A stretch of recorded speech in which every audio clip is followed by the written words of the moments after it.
গত 7 মে রাতে বাইজিদ মুস্তামি থানার রফুবাদ এলাকায় গুলি করে হত্যা করা হয় মোহাম্মদ হাসান রাজুকে। চাঞ্চল্যকর এই ঘটনার মাত্র কয়েকদিনের মাথায় মূল হোতাদের গ্রেপ্তার করেছে পুলিশ। সোমবার রাত থেকে মঙ্গলবার সকাল পর্যন্ত অভিযান চালিয়ে গ্রেপ্তার করা হয় অভিযুক্ত 6 জনকে। পুলিশ বলছে, রাউজানের কদলপুর এলাকার পুরনো শত্রুতার জেরে এই হত্যাকাণ্ড। 2 সপ্তাহ আগে রাউজানে খুন হওয়া মধু নাসিরের খুনের বদলা নিতেই রাজুকে হত্যার চক আঁকে আসামিরা। সিসিটিভি ফুটেজ বিশ্লেষণ করে প্রথমে ধরা হয় অটোরিকশা চালক মান্নানকে।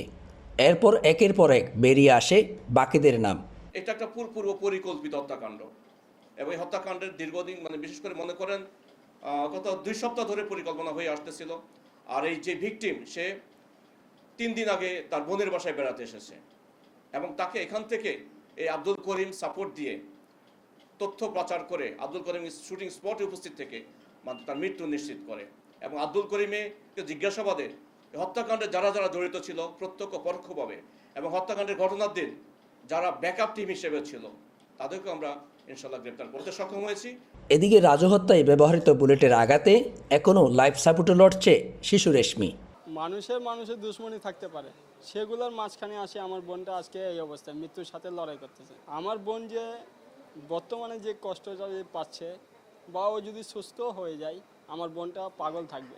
কেন পাগল থাকবে? তার মস্তিষ্ক শেষ হয়ে গেছে। এই ঘটনার পর আতঙ্ক কাটেনি স্থানীয়দের। এই বিষয়টা ঘটার পরে পুরো এলাকায় একটা আতঙ্কিত হয়ে গেছে, আতঙ্ক ছড়াই গেছে। সবাই একটা আতঙ্কের মধ্যে আছে। সবার একটাই কথা, একটা লোক যদি 3-4টা লোক এভাবে ক্রস ফায়ারের মতো গুলি করতে করতে যদি একটা কলোনি দিয়ে ঢুকে আর একটা রাস্তা দিয়ে বের হয়ে যায়, তাহলে এটা তো সহজ বিষয় না। এই ধরনের ঘটনা আমাদের এলাকাবাসীর কেউই কাম্য করে না। একটা এলাকায় সবাই চায় সুস্থ স্বাভাবিক জীবন। এই ঘটনায় বাইজিদ মুস্তামি থানায় হত্যা ও অস্ত্র আইনে পৃথক মামলা করা হয়েছে। এই ঘটনায় জড়িত অন্য আসামিদেরও ধরতেই অভিযান অব্যাহত রেখেছেন সিএমপি। সালাউদ্দিন কাদের, চ্যানেল কর্ণফুলী, চট্টগ্রাম।